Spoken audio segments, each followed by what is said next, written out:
línea de exposición. Estamos al final del capítulo 2 y vemos cómo el apóstol Pablo, después de hablar del tribunal que Dios ha colocado dentro de cada ser humano, y cómo el juicio de Dios funciona en tres formas: el juicio a través del orden moral, el orden natural, objetivo, que puede ser natural, puede ser psicológica, puede ser social, puede ser intersubjetiva, y puede ser moral, pero en todos los casos son imperativos objetivos que el hombre se enfrenta a ellos y que determina sobre su vida. Si él lo viola, va a destruirse, y si él lo cumple, va a encaminarse provechosamente en la vida. Y el juicio final, que es la que todo el mundo va a tener que enfrentar cuando Cristo viene. Y vimos que el día del Señor es el día en que Dios determina actuar y tomar medidas con el pecador y no seguir dándole oportunidad. El apóstol Pablo cierra ese capítulo 2 refiriéndose a este juicio final, donde en el versículo 14 él dice: cuando los gentiles que no...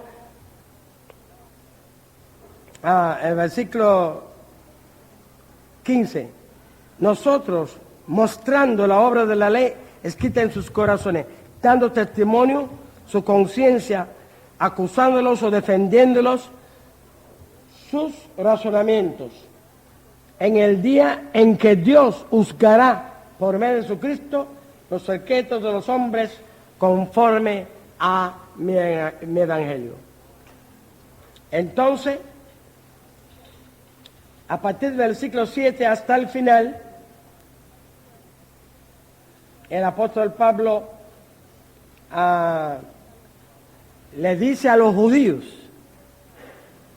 que el hecho de que ellos han recibido la ley de Moisés no le autoriza para erguirse en jueces de los gentiles, sino coloca una mayor responsabilidad sobre ellos delante de Dios.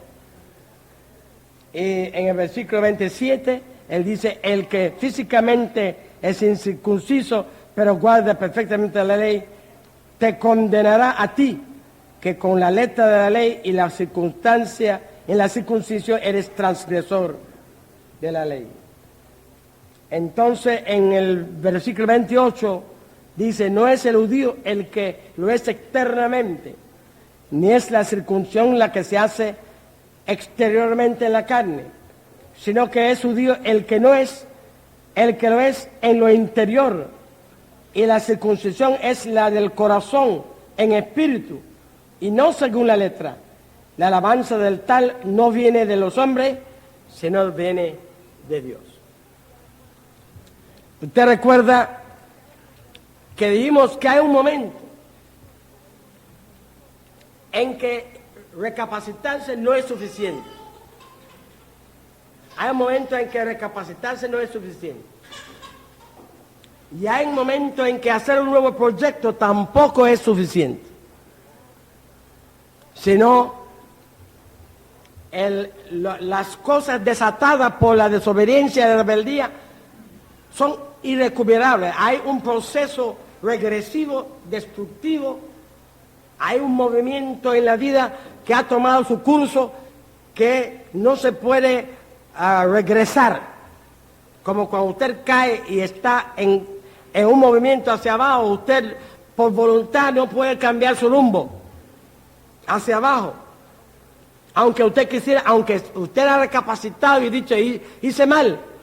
Y aunque usted hace un nuevo proyecto, que yo en la nueva situación actuaría así, pero el hecho es que en este momento tú eres presa de un desenlace que tú no puedes hacer retroceder.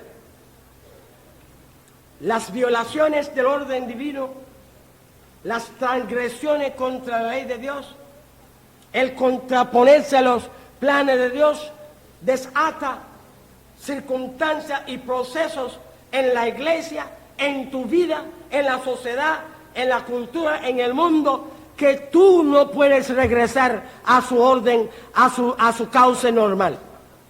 Ninguno de nosotros que desatamos este proceso estamos en capacidad de regresarlo a su orden normal. Entonces llega un momento que la iglesia, por la persona desordenada dentro de ella, desata procesos en los miembros de la iglesia, desata procesos psicológicos intersubjetivos dentro de la gente que se mueven en la iglesia, desata procesos en la obra en general, que ellos no pueden regresar después a su causa normal. Y por lo cual tienen que dar cuenta a Dios. Entonces, cuando nosotros estamos en una caída y no podemos virarnos y caer para arriba, eso ocurre siempre. Lo que pasa es que como nosotros somos pecadores y somos ignorantes, desconocemos los procesos, desatamos, desconocemos todas las cosas, los desenlaces que zafamos y que iniciamos, los desconocemos por nuestra ignorancia humana. Y no nos damos cuenta del abultado, del expediente que estamos acumulando delante de Dios. Entonces, el apóstol Pablo termina ese capítulo mostrando que recapacitarse no es suficiente. Hacer un nuevo proyecto no es suficiente. ¿Qué tú vas a hacer con todos los procesos que tú has desatado en el mundo?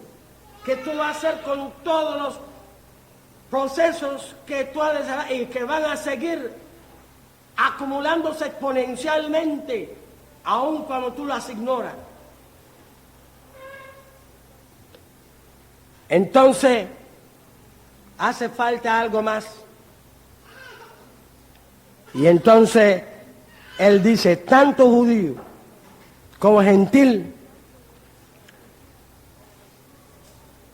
necesita un tratamiento interior. Hemos desatado procesos en nuestro interior, en nuestra naturaleza, que nosotros mismos no podemos detener después.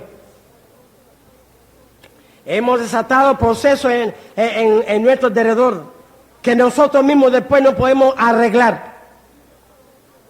Hemos desatado procesos en la sociedad, porque todo pecado se transforma en foco de un proceso regresivo, exponencial, que se encamina a grandes desastres futuros que nosotros desconocemos nosotros mismos.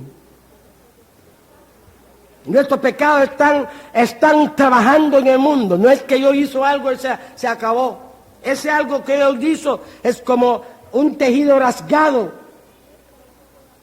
que por ese tejido rasgado otra cosa se va a alterar, y por esa otra alteración otra cosa va a alterar, y otra cosa, y ese tejido rasgado, que parece una cosa que no tiene nada que ver, como ese pequeño rasguño que yo tengo un tubo en mi organismo que le llaman hernia. Ese es un pequeño rasgamiento de un tejido en mi organismo que dice, eso no tiene que haber, un pequeño rasgajón. Pero que por eso otra cosa intestinal empieza a salir y ocupar un espacio que no le corresponde. Y entonces al meterse en ese espacio de cometer, afecta a otra cosa. Y cuando viene a ver, todo el organismo se ve implicado en ese pequeño rasguño que hubo. Entonces, el pecado en la Biblia no es pecado chiquito, no es pecado grande. Porque ese pecado, ese supuesto pecado chiquito, es ese pequeño rasguño que se va a agrandar y que un intestino que va a salir y después se va a meter donde no tiene que meterse y después lo que está ahí primero va a tener problemas y entonces va a haber complicaciones y toda esa complicación va a traer más complicaciones y es un proceso que el que hizo el rasguño no, a veces ni siquiera se entera de aquello hasta que llegue el día final. Cuando se va a enterar de todo lo que salió de ese pequeño pecado. No hay pecado chiquito y no hay pecado grande. Todos los pecados son focos de un proceso que se va complicando exponencialmente hasta llegar a un punto terminal donde se opera un desastre social, cultural e histórica. Todos los desastres sociales y todos los desastres culturales y todo desastre histórico tienen sus raíces en pequeños pecados, que fueron focos de procesos que llegaron a culminarse en esos desastres. Y eso es lo que dice la Biblia cuando, quiere decir la Biblia cuando dice, visitaré el pecado de los padres sobre la tercera y la cuarta generación. No es que Dios espera una generación, 2 generaciones, 3 generaciones, 4 generaciones, para luego hacer un juicio directo de la cuarta. No. Es que los pecados individuales de la gente de la primera generación, los actos fue focos de proceso que van complicándose exponencialmente hasta en la cuarta generación adquiere la categoría de catástrofe nacional o catástrofe mundial.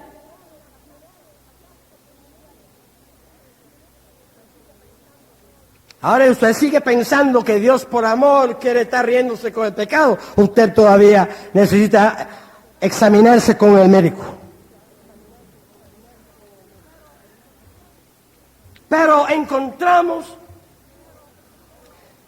que el apóstol Pablo está ahora llevando a los judíos a comprender. Aunque ustedes son judíos, ustedes no tienen nada que actarse en relación con los gentiles, porque ustedes están en la misma necesidad de extirpar interiormente un problema que tienen ustedes y que tienen ustedes como judíos y que tienen los gentiles como gentiles, un problema común que ustedes tienen, que es el pecado.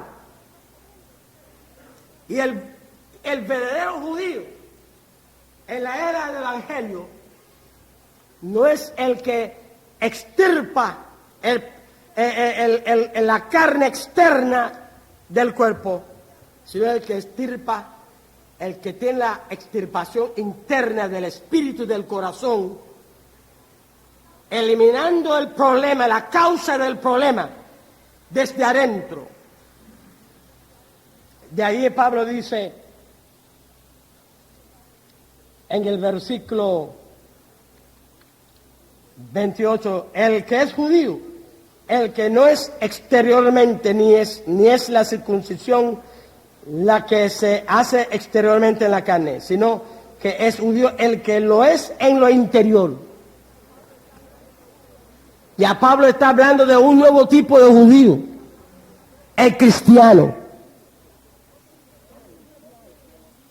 que no simplemente tiene extirpaciones externas, sino que a través de Cristo experimentó una extirpación interna de la causa, la fuente donde brota todos esos procesos negativos que destruye al hombre y destruye sus relaciones uno con otro y destruye su posibilidad de moverse en el plan de Dios. El judío de ahora, el Dios cristiano, es el que ha experimentado la extirpación en lo interior. Y la circuncisión es la del corazón, en espíritu y no según la letra. La alabanza del tal no viene de los hombres. Cuando tú haces una extirpación externa, la gente dice, mire qué santo. Los hombres, porque de acuerdo con la extirpación externa, usted aparece como santo ante los hombres. Pero nosotros sabemos de mucha gente que hacen tremendas extirpaciones externas y quedan lo interno sin ser extirpado. Pero él dice que la extirpación externa trae alabanza de los hombres, pero la interna trae alabanza del único que lo puedo verificar. ¿La alabanza de quién? Dios.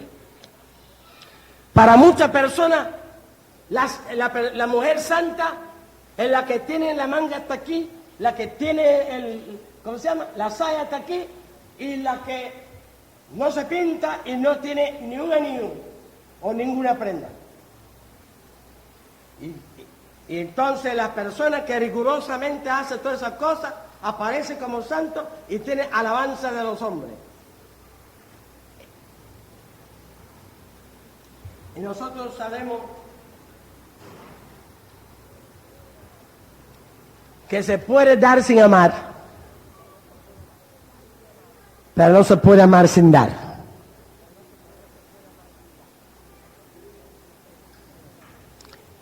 Quiere decir que vestirse correctamente es algo que hace la persona santa. Pero también hay quien no es santo y la hace.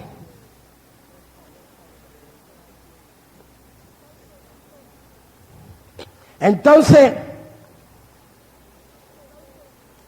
encontramos que el apóstol Pablo termina el capítulo 2 señalando la necesidad de que tanto judíos como gentiles se mueven hacia una extirpación interior. La extirpación del pecado, que se hace en el corazón, que se hace en el espíritu. Y observa aquí el paralelo que está implicado en ese último versículo, donde espíritu y corazón aparecen como sinónimos.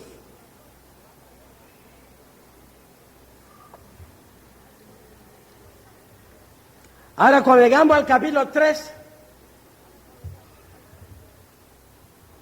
encontramos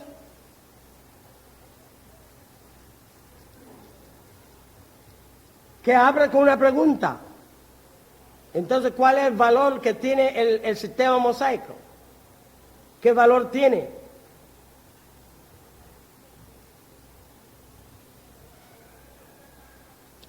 Y en el versículo 3 hace la pregunta: si algunos de ellos han sido incrédulos, su incredulidad habrá hecho nula la fidelidad de Dios.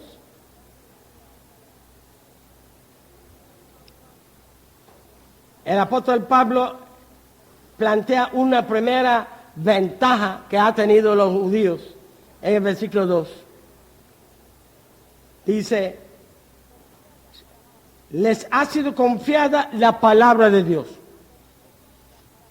Es decir, la revelación divina especial vino a través de los judíos. Es una ventaja que tuvieron.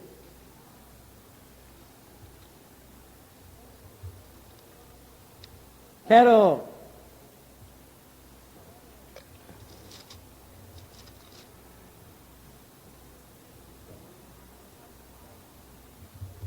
también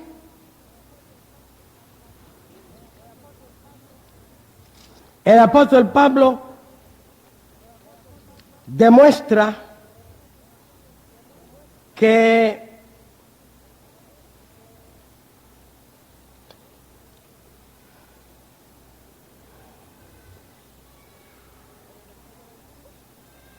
en el versículo 21, que la justicia de Dios también que ha venido por medio del pueblo de los judíos. Esta justicia que va a operarse en el mundo a partir de Jesucristo. Entonces, la revelación divina, el versículo 2, llega a través de los judíos y también la justicia de Dios llega a través de los judíos. Dice en el versículo 21 y 22.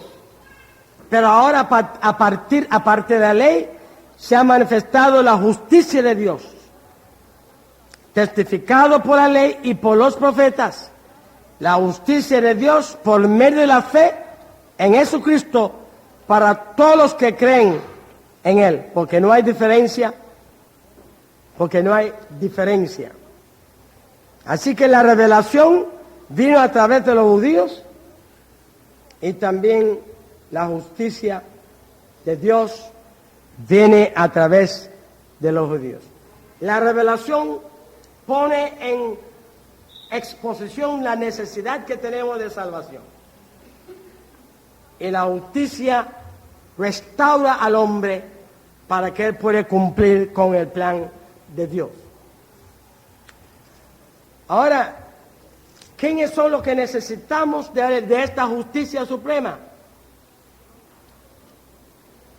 La justicia del hombre, la justicia de Dios. El término justicia de Dios implica que es una justicia que no es de Dios.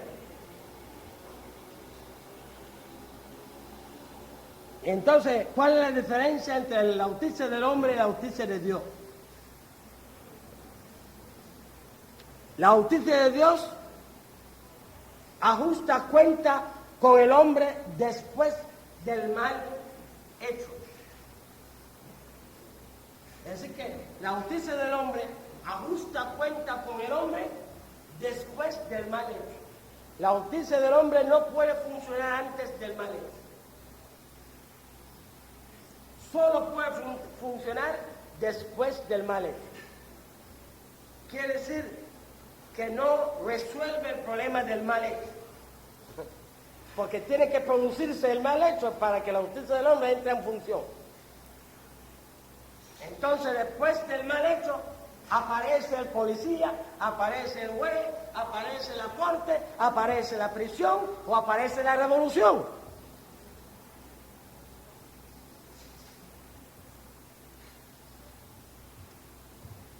A resolver el hecho real, el hecho ocurrido a nivel individual o a nivel social o a nivel mundial.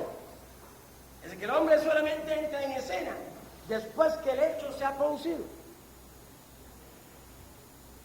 Es igual que el médico. La gente sana no va al médico, ¿verdad? ¿Quién es el que va al médico? El enfermo. Es decir, que el médico no entra en escena hasta que no haya el hecho de la enfermedad. Después que el hecho de la enfermedad se ha producido, es que el médico entra en escena. La justicia del hombre no puede operar anterior al hecho del mal. Solo puede funcionar a partir del hecho del mal. Lo cual quiere decir que la justicia del hombre no puede resolver el problema del mal, porque el problema del mal tiene que producirse para él poder entrar en acción.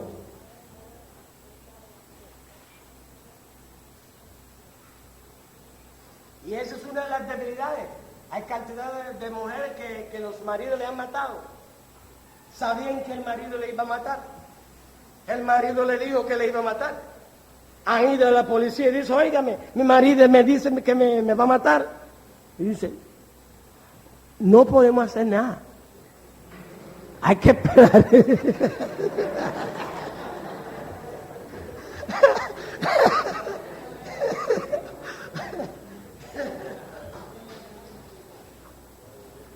Después que el marido levanta y dice, era verdad.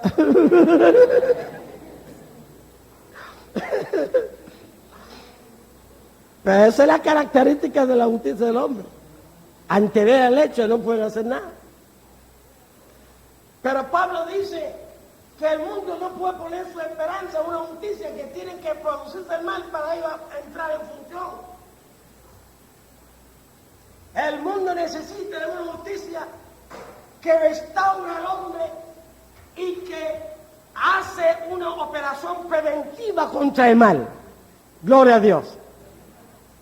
Una justicia que hace que el hombre sea el tipo de hombre que tiene que ser para realizar el tipo de acción que tiene que realizar para que no se produzcan los trastornos y los malos encaminamientos de las relaciones humanas y de la vida social. Y hay una sola persona que puede obrar en contra del mal hecho antes de producirse el mal hecho. ¿Quién se llama eso? Jesucristo. Entonces, el apóstol Pablo hace una lista que demuestra que todos los hombres están en necesidad de esta justicia de Dios, que nos restaura a la condición que tenemos que tener para que no produzcamos los malos hechos.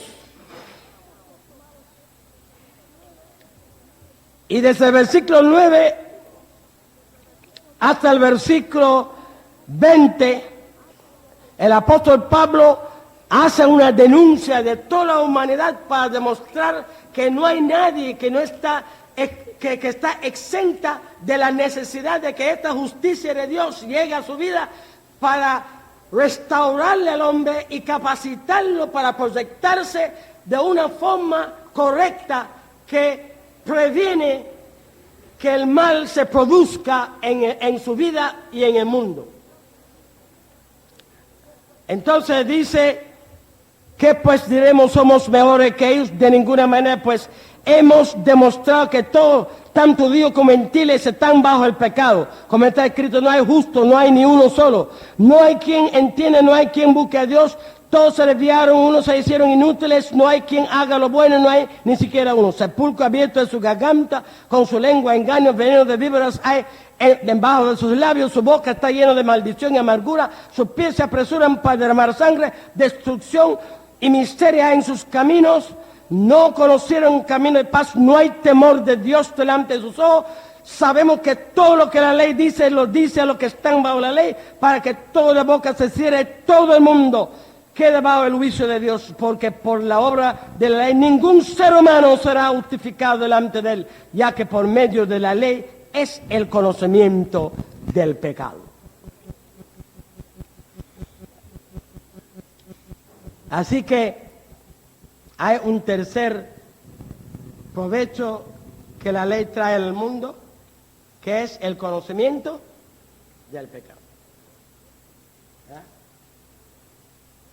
Por medio del ministerio judaica se recibe la revelación divina, por medio del conocimiento se recibe el conocimiento del pecado al ver que ni gentiles ni judíos pueden cumplir con la ley de Dios y que necesita una extirpación interior. Y por medio del sistema mosaico recibimos a Cristo, porque si no hubiera un sistema mosaico no hubiera un Cristo, porque el Hijo de Dios no pudiera nacer en medio del paganismo. O sea, había que haber un espacio de una moralidad, de una condición social, aunque no sea de salvos, pero que sea suficientemente esclarecido el bosque para que la cuna del Mesías pudiera ubicarse en ese lugar. Y entonces la justicia de Dios vino por medio de ellos, porque era el único espacio en el mundo donde el Mesías pudiera nacer. Entonces,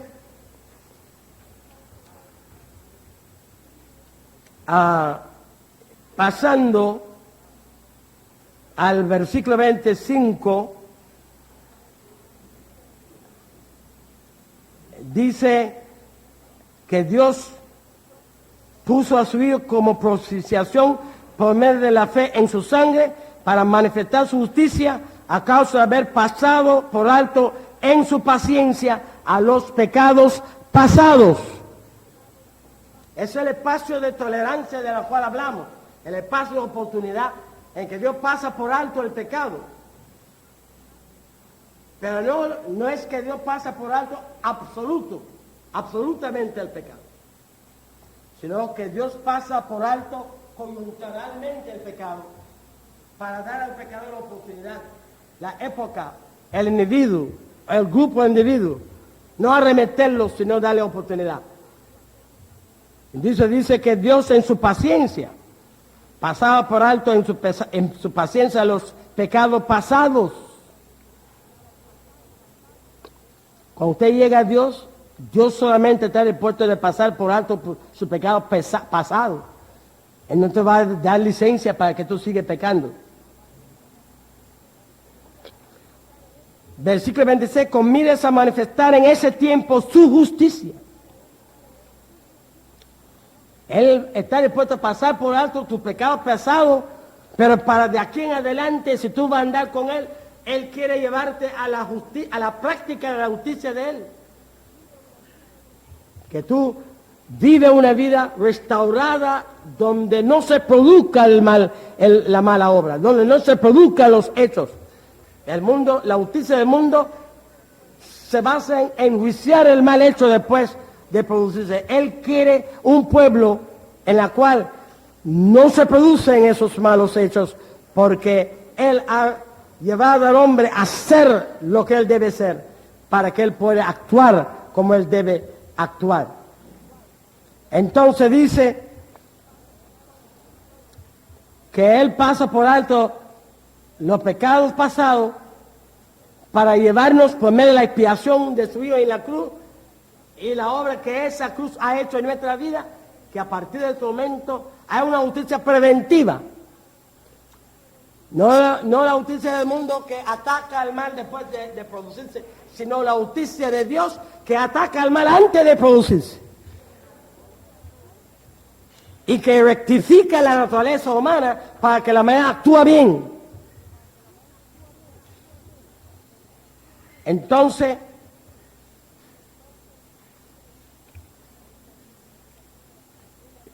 el apóstol Pablo termina con esta magna declaración extraordinaria en el versículo 31, declaración de la cual estamos orgullosos todo el pueblo cristiano. Luego, por la fe, ¿invalidamos la ley? De ninguna manera. De ninguna manera. Más bien que confirmamos la ley. Gloria a Dios. Que nosotros no venimos aquí para desautorizar el orden o desautorizar el camino de la conducta correcta o de la conducta que cumple con las imperativas objetivas. No estamos levantando un pueblo de locos que piensan que son dioses y que pueden vivir contraria a las imperativas objetivas. Estamos levantando un pueblo de Dios y no invalidamos el orden establecido por Dios. Al contrario, lo establecemos. ¿Pero cómo lo establecemos? No atacando el mal después que se produce, sino dotando al mundo de hombres y mujeres restaurados en Cristo, que libremente, a partir de la conciencia y por voluntad, son capaces de obrar bien en conforme con el plan de Dios. Este es el Evangelio. Y yo digo que la peculiaridad del reino de Dios es que el reino de Dios tiene un orden no impuesto. El reino de Dios tiene un orden no impuesto por la fuerza. El reino tiene un orden que se ha producido a partir de la conciencia, en que el hombre vive con libertad, en orden. Gloria a Dios. La única sociedad, la única comunidad. En el mundo, si hay orden, no hay libertad. Y si hay libertad, no hay orden. En el mundo hay orden con libertad. Gloria a Dios. En el reino de Dios hay orden con libertad y hay libertad con orden. Porque todo es a partir del Espíritu, todo es a partir de la conciencia, todo es a partir de la fe en Cristo Jesús. Qué importante que comprendamos la peculiaridad de los cristianos, la peculiaridad del reino de Dios. la peculiaridad de la vida en Cristo y que sepamos vivir de acuerdo con ella. En el capítulo 4, el apóstol Pablo pone como ejemplo a Abraham. Y no vamos a detenernos en el capítulo 4 porque todos conocemos cómo Abraham, por la fe, alcanzó una buena relación con Dios y todavía no existía la ley de Moisés. Y Pablo pone a Abraham como padre no solamente de los judíos, sino también como padre de los cristianos. Que al igual que Abraham, por la fe que él tenía en Dios, a partir de la fe hizo lo que Dios quiso de él, no porque una ley se lo obligó, sino porque su fe le comprometió, su fe en Dios le comprometió a obrar y a obrar conforme al plan de Dios y dentro de la voluntad de Dios. Entonces, Pablo dice que es el caso del cristiano, que no es una ley mosaica la que lo obliga a cumplir con Dios, sino es su fe la que le lleva a comprometerse con el plan de Dios, a comprometerse con la palabra de Dios, a comprometerse con la voluntad de Dios y no vivir una vida por la libre, sino una vida dentro del orden que Dios ha establecido, sin que nadie externamente se lo impone, sino que su fe lo motiva, lo constriña a moverse dentro del plan de Dios, a moverse dentro del orden de Dios, a moverse dentro de los propósitos de Dios. Entonces ya Él no es un Dios que está por arriba del orden, sino es un hijo de Dios que por amor a su Padre se mueve dentro del orden establecido por su Padre y cumple con todas las cosas que Dios demanda de Él. Entonces, en el capítulo 5, el apóstol habla de la justificación por la fe y cómo por amor de Dios, Dios ha abierto la posibilidad de que podemos llegar a Él, arrepentirnos de nuestros pecados, recibir la justificación y cómo siendo pecadores y siendo rebeldes y siendo desobedientes, Dios a través de su Hijo nos justifica. Y en el versículo 1 dice, justificados por la fe, tenemos paz para con Dios por medio de nuestro Señor Jesucristo. Y en el versículo 11 dice, no solo esto, sino que también nos gloriamos en Dios por el Señor nuestro Jesucristo, por quien hemos recibido ahora la reconciliación. La justificación está en función de la reconciliación. Que la justificación es el lado inversa de la reconciliación. Una reconciliación necesita dos partes: un agresor que se arrepiente y un agredido que perdona y recibe al agresor. Si no hay arrepentimiento del agresor, no puede haber reconciliación. Y si el agredido no perdona y recibe, no puede haber reconciliación. Entonces tiene que haber arrepentimiento del agresor y perdón y recibimiento del agredido. No así como otra aberración de los melosos supuestamente evangélicos, que cada vez que hay un malhechor empieza a machacar al agredido y a justificar al agresor. Y dicen que eso es amor, trastornando el orden moral establecido por Dios y descarrilando el proceso de reconciliación que Dios ha trazado en su palabra. Ninguna reconciliación puede ocurrir contra la verdad. Y cualquier proceso de reconciliación que trastorna la verdad obstaculiza y frustra la reconciliación. Porque toda relación tiene que fundarse en la verdad. La única reconciliación bíblica posible es el arrepentimiento del agresor y el perdón del agredido.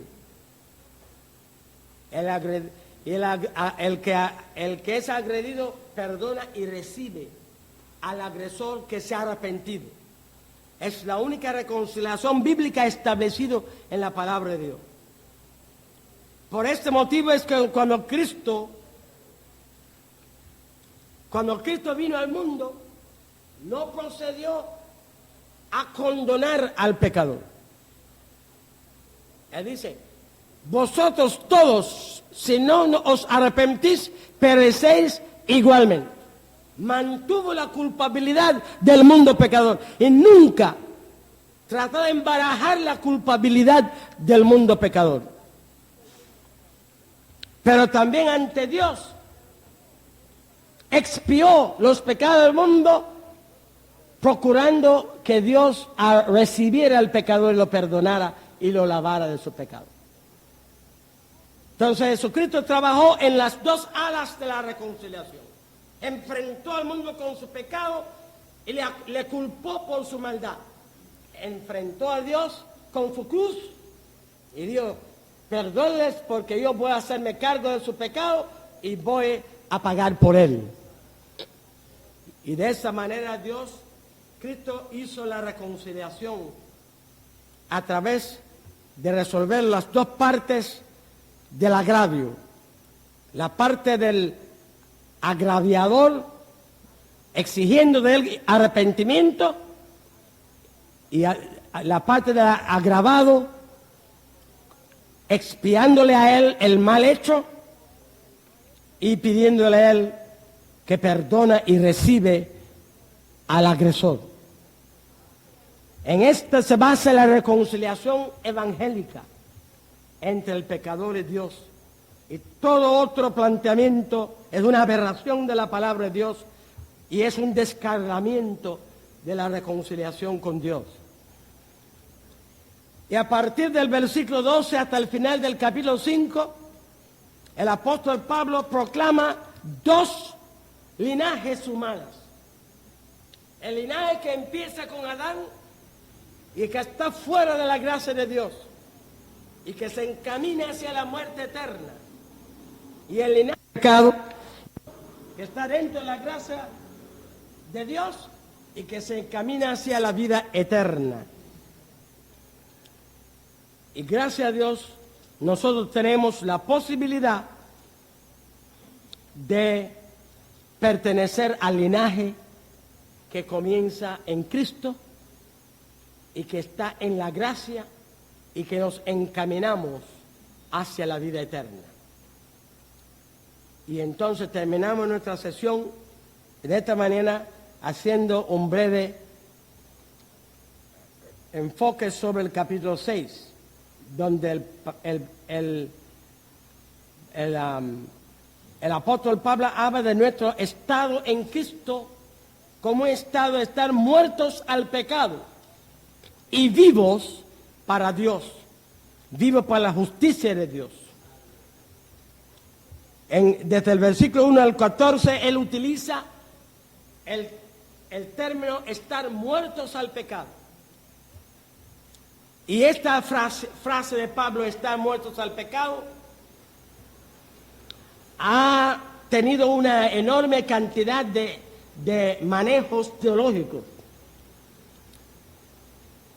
Pero esa es una terminología que el apóstol Pablo utiliza para hablar de nuestra necesidad de definirnos respecto al pecado. Todo el mundo que se ha arrepentido, se ha reconciliado con Dios, tiene que definirse respecto al pecado. Y estar muerto al pecado implica estar definido respecto al pecado. Usted está definido. Todo el mundo está muerto a lo que rechaza.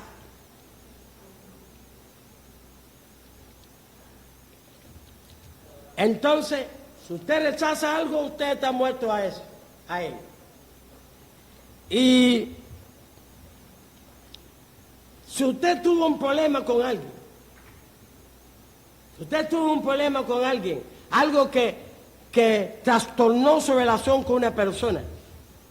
Y un día usted se arrepintió de aquello y usted se reconcilió con esa persona. Va a durar esa relación si usted no murió aquello que causó el problema. Esa reconciliación, ¿hasta cuándo va a durar? Porque si usted no murió aquello que causó el problema, va a volver de nuevo a incurrir en el mismo problema. ¿Y qué va a pasar? La relación se va a volver a trastornar.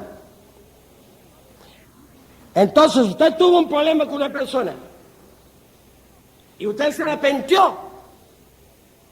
Hay dos formas de arrepentirse.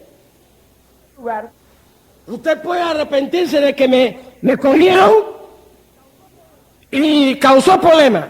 Ahora voy a tratar de que no me cogen. De que él era pescador de...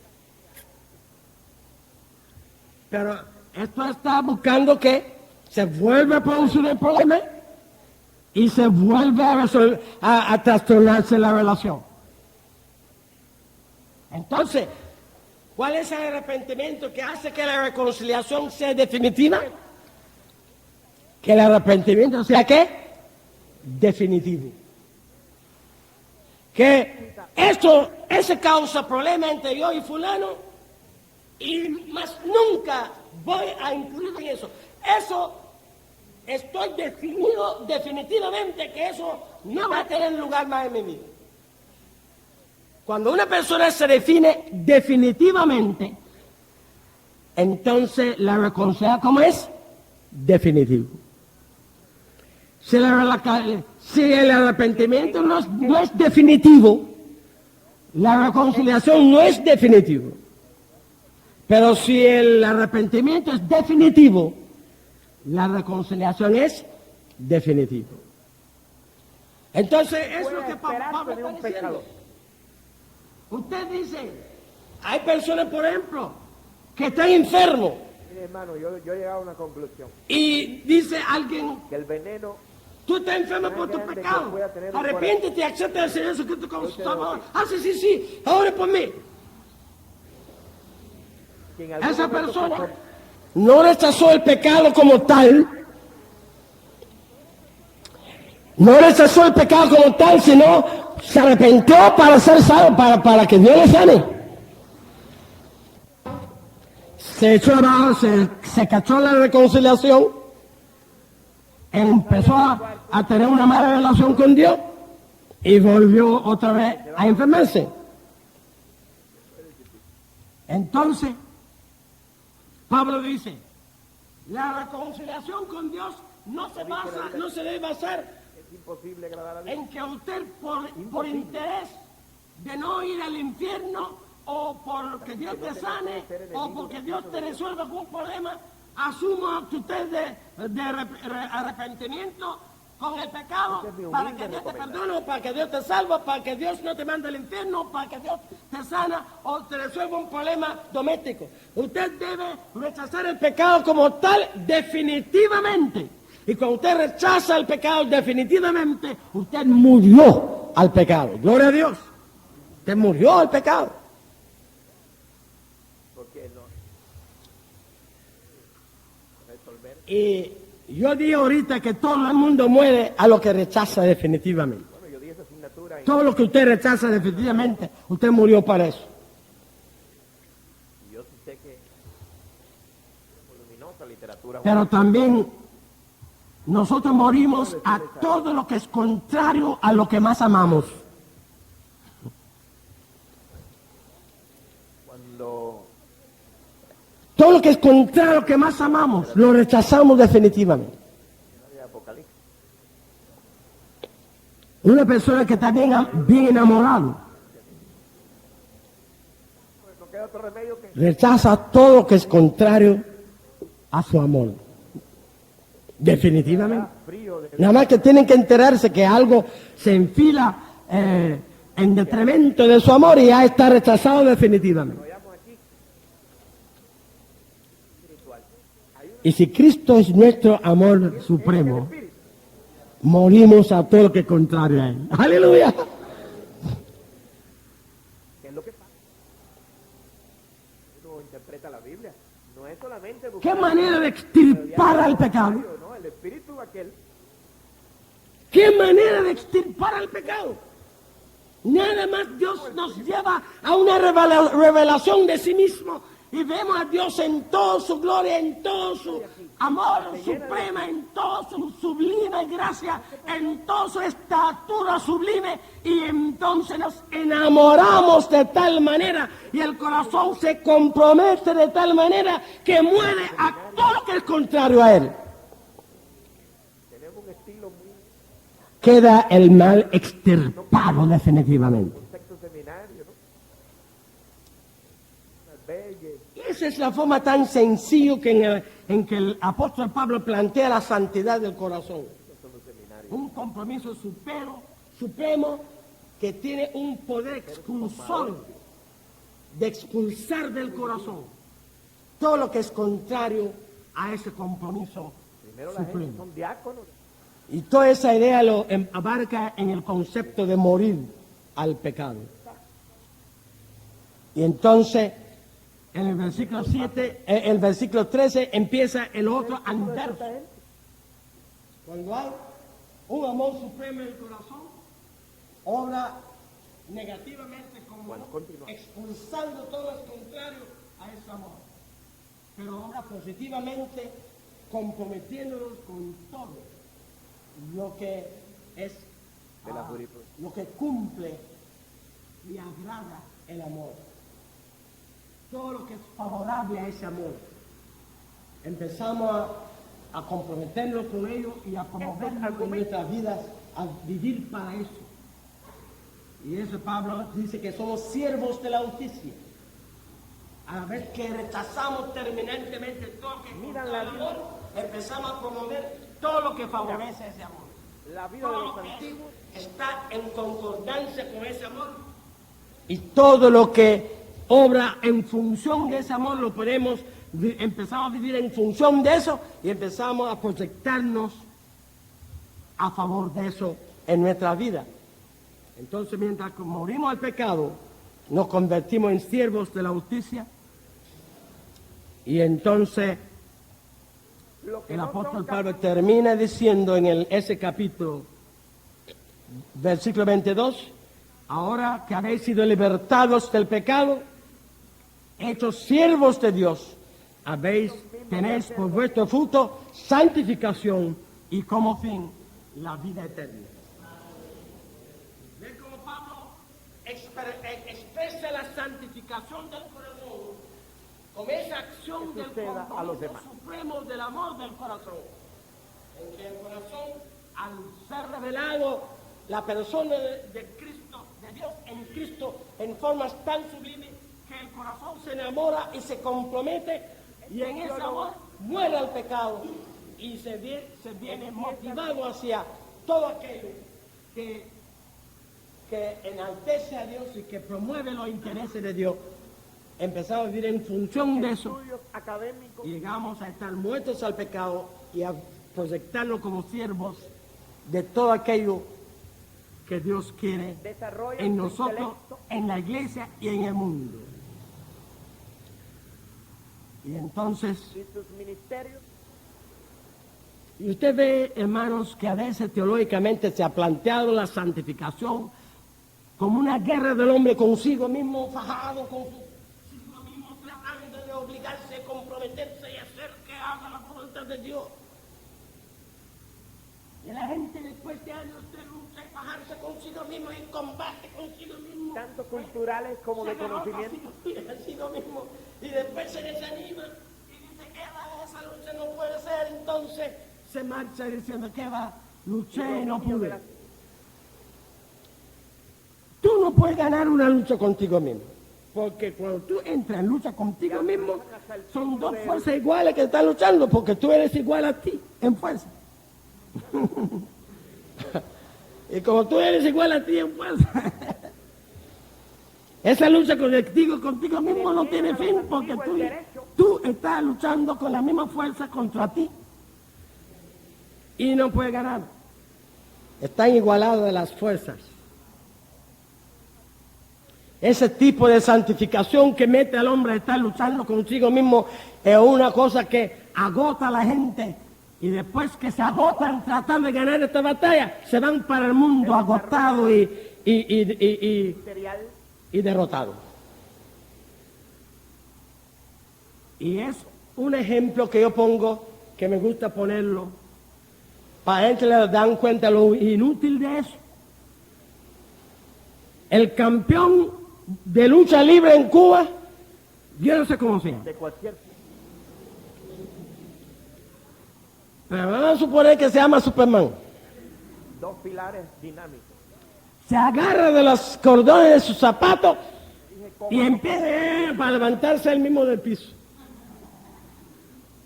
De cualquier Agarrado de los cordones de sus zapatos, desarrollo ministerial. ese campeón de lucha libre o levantador de peso, se agarra los cordones. ¿Cuándo él se va a levantar del piso? Nunca. Seguido. A veces, por ejemplo, Entonces, al igual que ese hombre, estás tú luchando contigo mismo, tratando de vencer su carne, su ego, el mundo, con lo que sea, todo lo malo que está dentro de ti. latín, Así mismo está tu lucha. Se va a sudar, las venas del codo así de gordo, la sangre empieza a correr, y después de años y años, usted se agota, se derrotó tú a ti. Y no puedes. Pero dice la Biblia, es sencillo enamorarse. Enamorarse. Dios te revela a ti mismo su sublimidad, su grandeza, su majestad, su gracia, tantas cosas. Usted se revela a tu corazón de tal manera que se enamora, Él se convierte en el amor supremo del corazón. Y cuando Él se convierte en el amor supremo de tu corazón, queda planchado todo lo contrario a Él culturizarse, y te queda comprometido con todo lo que está en tu voluntad. de origen cubano, Sencillito. que pretende explicar Se santifica el corazón. Se extirpó por la dentro interrelación de dos culturas el mal. Aleluya. que ambas partes toman y se Por eso es un evangelio de libertad. Nada de guerra consigo mismo, nada de eso. Algo maravilloso, algo espiritual. vamos a llamarle así, Y eso es lo que tú y yo tenemos que ofrecer a la humanidad, a la humanidad. Una liberación espiritual que el Espíritu de Dios es capaz de lograr en cada ser humano. y nos Que Dios le manda bendiga.